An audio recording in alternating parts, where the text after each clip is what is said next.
Hello and welcome guys. Today we're talking about the Soul-Building Theodicy. Soul-Building Theodicy is one of the most influential theodicies in discussion surrounding the problem of evil, so I think it's very important that we discuss it in this series. As the name suggests, it is a theodicy, not a defense, and what that means is it is attempting to justify the ways of God to man. Why does God allow for evil? Well, the Soul-Building Theodicist would be saying evil exists for soul-building. So what actually is the soul-building theodicy? Philosophers who present this are people like Hick and Irenaeus, and they argue that evil exists, and this is a justification for why evil exists, is to move towards virtue. Now, virtue, I'm using it in a very loose term, virtue, moral goodness, and some other people would say, like Hick would say, it is heaven. So why would they say this? I'd like you to think about an example of maybe a vaccine, or maybe some trials or some struggles. In these situations, what have those situations led you towards? What's the purpose of the vaccine? For those who have done a bit of medicine before, you'll know that vaccine is there to put in dead bacteria or dead germs into your body so that you develop antibodies towards those sicknesses. It strengthens you through hurting you by forcing you to respond to those antibodies. Same way in James, the book of James, the epistle of James, it talks about how we have to endure through trials and have patience through that, how we have to endure through struggling.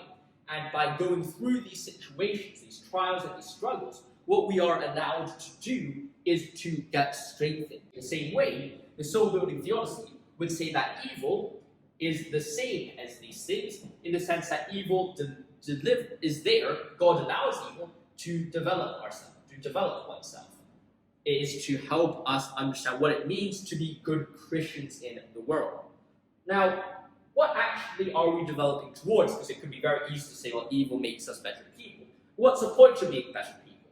People like Hick would say, well, the goal of all things is to go to heaven.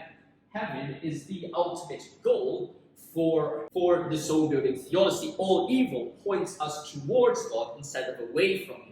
By recognizing God, by understanding God, by wrestling with the idea with God about why He allows evil, that wrestling would help us in the long term understand our faith, develop our virtues, and get closer to heaven.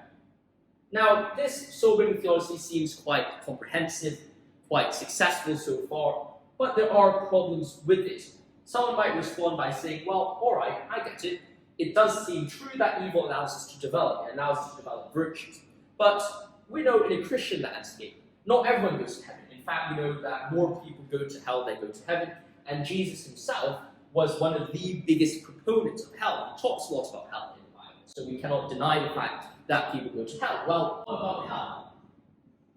Now, there's a few ways people go around this. A few people would say, well, and this is what Hick says, which I think we as Christians do deny. Hick says, well, actually, let's be universalists. Now, what does universalist mean? Well, universalist is the idea that everyone is going to go to heaven, everyone is safe. It's a universal salvation, hence why universalism is there. That's the significance of universalism. Some people say if everyone gets saved and there's no hell, everyone goes to heaven, everything works under that framework. But that's not something I really want to grant, because, well, we as Christians know that, as I've said before, Jesus talks about hell, and Jesus teaches against universalism, so Jesus is correct.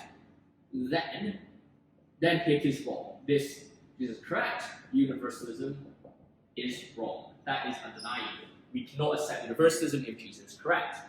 If that's the case, then, well, what do we do? Another person can say, and I think this is a possible solution for the soul-building theodicy, and I think this is the correct one, is to say, well, in order for us to make decisions, right, when we're faced with good and bad, right, when we have to make good and bad choices, it's not just the choices that matter, but it's also the significance of the choices that matter. What is good and there's no consequences to doing good, and what's evil and there's no consequences to doing evil? And what I mean by consequences, I'm not talking about consequentialism. I'm not saying, well, this is good if X and Y and Z happen, or this is bad if A, B, and C happen. What I am saying is, well, I chose a good choice, and that good choice itself has a certain moral responsibility.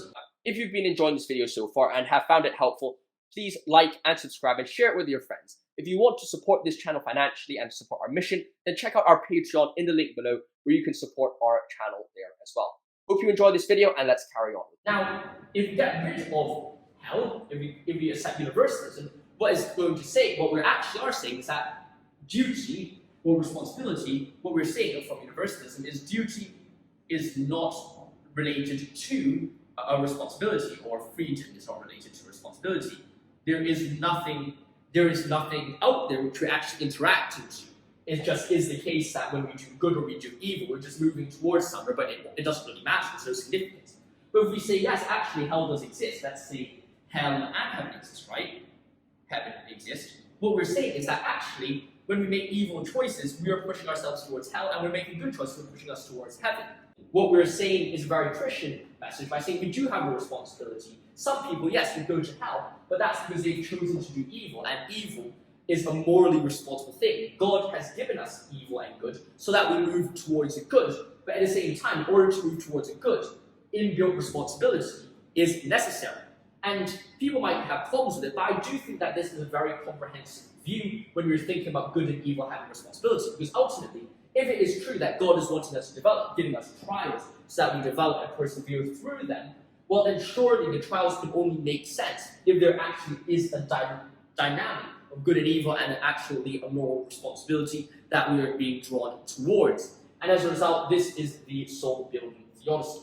I hope you've enjoyed this introduction to the Soul-Building Theodicy. I hope you found it helpful. If you want more videos on the problem of evil and philosophy in general, then like and subscribe and hit the bell notification for regular videos on this channel. Also, if you'd like to help our mission to support our channel financially, go check out our Patreon. The link is in the description below, or join our YouTube membership for exclusive perks on those channels. I really do appreciate those who are currently supporting me on Patreon and YouTube membership. Really means a lot to me, and thanks a lot go to those people. Stay safe, my friends. See you soon. Thanks for watching, and God bless us next time.